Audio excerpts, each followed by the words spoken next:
A man freaks out when he returns home early from work one day and hears his daughter talking to her mother who died years ago. It sends a shiver down his spine until his daughter reveals something surprising. While both parents are precious to a child, there's something about mothers that no one else in the world can match. Sometimes, just sometimes, a dad's love is not enough and the child longs for their mother's presence. Sadly, that is what happened to 11-year-old Kathy Brown. Kathy's mom, Sandra, died of cancer 5 years ago when Kathy was a little girl of 6. After that, her father, Robert, raised her on his own and closed his heart to love. Kathy was his everything, and he'd do anything for her. But there were some things Kathy only wanted to share with Sandra. Things like how she liked a guy at school, the outfit she wanted to wear on her next birthday, and how she wanted to try the different hairstyles her classmates' moms did for their daughters. "If you were here, Mom, I would never leave you alone. I wouldn't go to school, and I'd spend time with you," Kathy told Sandra every day before school, glancing at her photo. Robert had watched her do it several times and felt awful for his daughter. But what could he possibly do? Kathy wasn't ready to talk to him about anything, and taking her to a therapist had been pointless. She couldn't get past Sandra's death and yearned for her.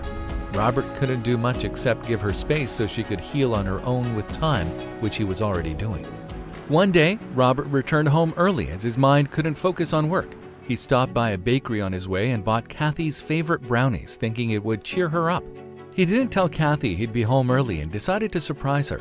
She was an intelligent girl and knew how to manage things on her own, so she stayed home alone after school until he returned. That day, Robert got home around 3:30 p.m., parked his car in the garage slowly, and approached the front door with light steps. Once inside, he gently placed his work bag on the couch, took the brownies, and started climbing the stairs to Kathy's room. But as he was halfway to her room, he stopped on the stairs. Who is she talking to? He wondered as he heard voices from her room. He approached Kathy's room and noticed the door was slightly ajar. She was wearing headphones and using her laptop. Perhaps that's a friend, he thought. Then Kathy said, "Mom?" A shiver ran through Robert's spine when Kathy removed the headphones and she heard Sandra's voice replying to her. "I miss you, honey. I love you so much," he heard Sandra say. "This has to be a dream. What's going on?" Robert composed himself so as not to appear panicked and knocked on Kathy's door. "May I come in, princess?"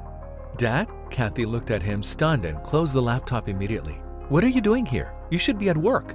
"Oh, well," Robert had no idea how to approach Kathy about what he'd just heard. He was scared it would irritate her and she would refuse to speak to him, but he had to know what was going on. "I got your favorite brownies," he managed to say finally. "I thought we could spend a little time together. It's been a while, you see. I'm busy right now, Dad. Can we talk later?" Yeah, sure, why not?" Robert replied, forcing a smile. "I'll just leave these here," he said, as he exited the room, placing the box of brownies on her bed. That evening, while eating dinner, Robert couldn't get the voice he heard Kathy talking to out of his head. He was sure it was Sandra's voice. How was that even possible? What was Kathy hiding from him?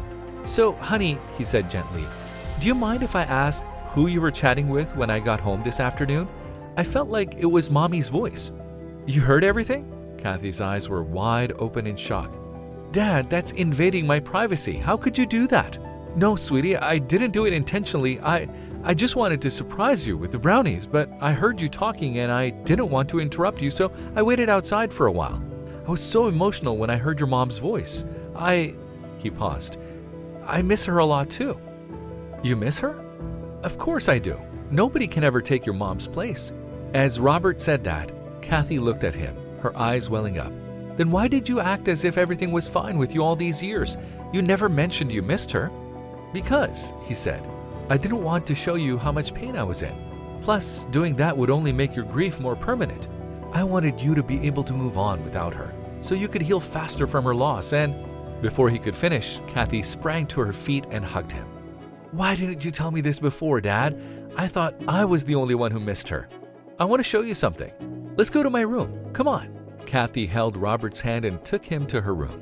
There, she showed him an old video of Sandra on her laptop. She explained that she used an online video editing software and adjusted Sandra's dialogues in a way that seemed like she was talking to her in real time. She did that so she could feel Sandra was around when she missed her. "Oh, and I thought," Robert was relieved to hear this. That's pretty cool. Can I use this thing to complain to her about how arrogant her daughter is? Dad, that's so mean. I am not arrogant. No, you're not using this ever again. Robert and Kathy burst out laughing, and he wrapped his arms around her.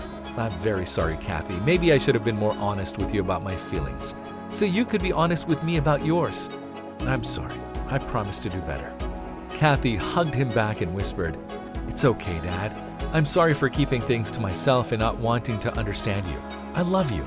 Love you too, honey. Love you so much, Robert replied and kissed her on the forehead. Thanks to that day, Kathy is now doing much better emotionally. She and Robert watched Sandra's video together when they miss her, and their misunderstanding has been straightened out to a considerable extent. Robert certainly has had difficulty creating different hairstyles for Kathy since she told him about it, but things are much better and happier for the dad-daughter duo.